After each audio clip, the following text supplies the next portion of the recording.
There's hurt feelings, simmering anger after state environmental cops showed up to conduct inspections at the Rhode Island Pet Show.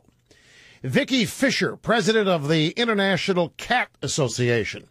She says the environmental officers frightened pet owners, demanding that they produce health and rabies certifications for their cats. Now, according to Ms. Fisher, the Enviro cops were armed with tasers and guns and made threats. Some pet owners fled the show out of fear that their cats would be seized.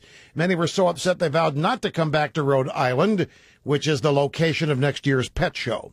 State veterinarian Scott Marshall has a different story. Rhode Island law requires that animals imported into the state have up-to-date health and rabies certificates.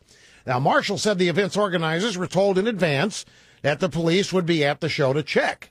Marshall also said that dog owners provided their paperwork, lickety-split.